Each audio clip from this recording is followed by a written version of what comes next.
As usual, I use the term loosely. What you're looking at is the right-hand flywheel off of this custom build we got going on.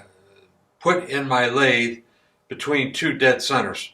I've got a dial indicator on it indicating the bearing surface on the pinion shaft, and we're checking the runout on this thing.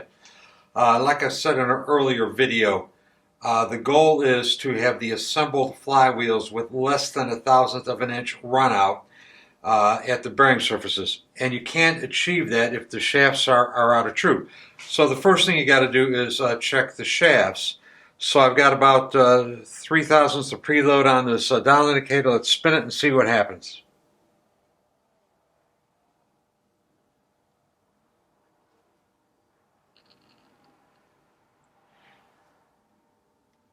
Okay, you should have been able to see the needle on the dial indicator.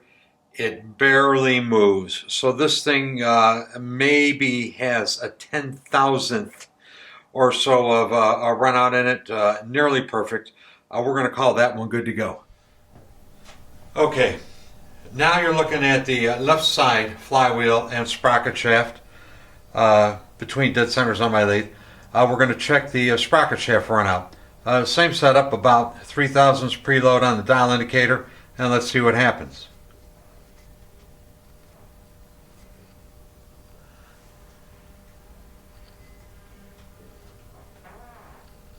Okay, the needle barely moves. So once again, maybe a couple of 10,000ths of an inch runout on there. Nearly perfect. Nearly perfect. Probably about as good as you're going to get. Anyway, so good news for the owner. That's two kind of expensive parts you won't have to buy. A sprocket shaft and a pinion shaft. Those will be good to go. The fact that they're so good means that I should be able to get these flywheels down to less than 1/1000th of an inch runout at the bearing surfaces without any major problems. Okay, I'm going to try to get you right down and personal with the problems in the soil pump. First off, let's look at the studs that came out of there. Here's one of them. That's not a little bit bent, is it? Here's another one. This one's not too bad.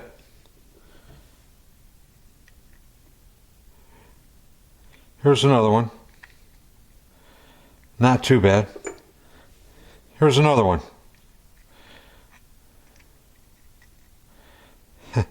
Not a little bit bent, huh? Okay, there's a reason for that, as it turns out.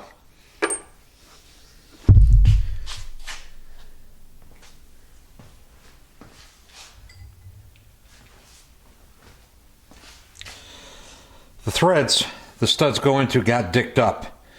They all have Healy coils in them. Well, 4 of the 5 have Healy coils in them. And when they were drilled for the Healy coil tap, they were not drilled straight. Let's take a look at this one first.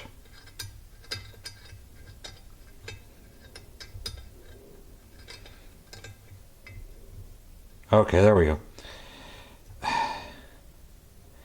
You could see, okay, you should be able just to look at it and see that it's crooked. In case you can't tell, here's a reference for you.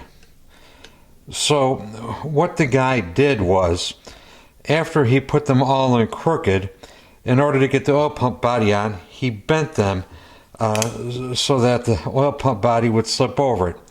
Okay, that's one of them. Let's take a look at this other one.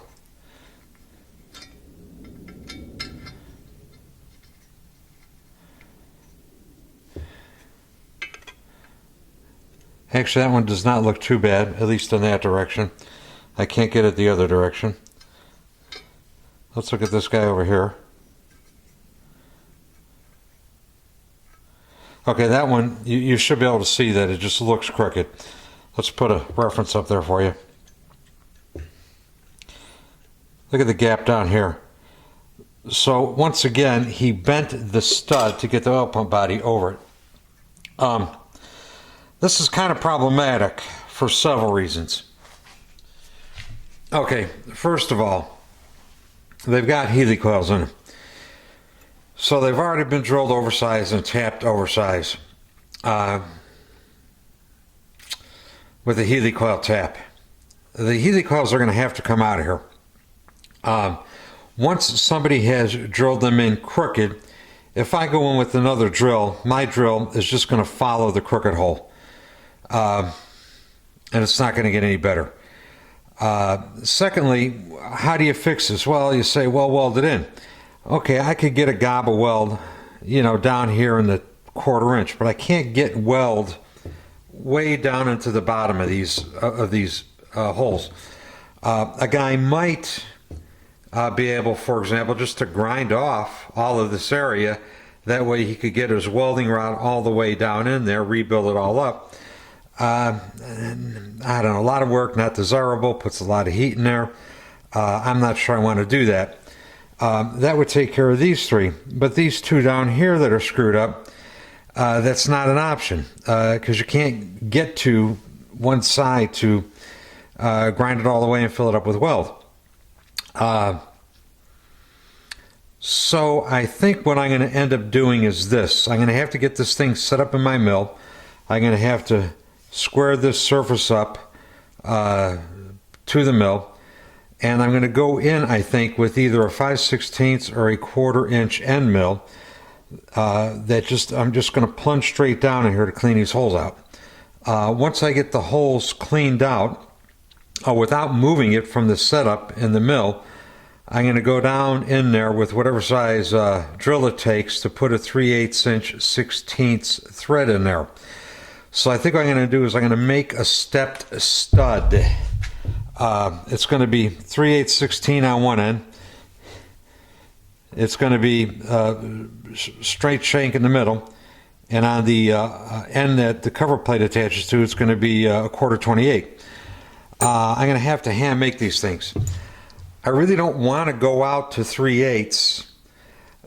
I'd rather go to 5/16, but the holes are already too oversized to do that with because of the helicoil. So that's what I'm going to end up having to do, I think.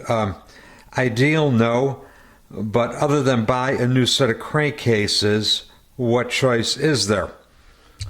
Okay, before I leave this crankcase behind, let's talk about the other problem. You got a big gob of weld over here. The drain plug goes in here.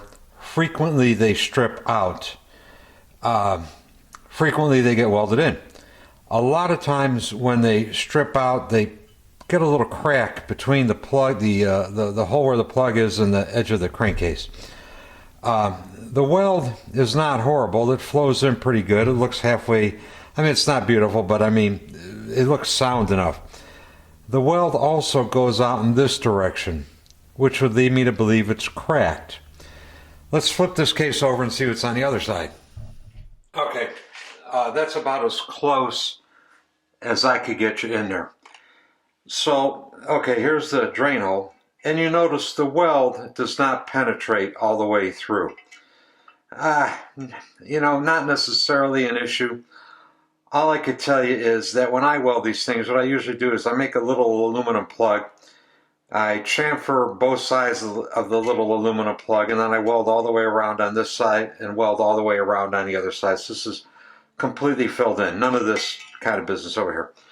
And then if you look real carefully at this thing, you can see the crack here, and it goes out to the edge of the crankcase.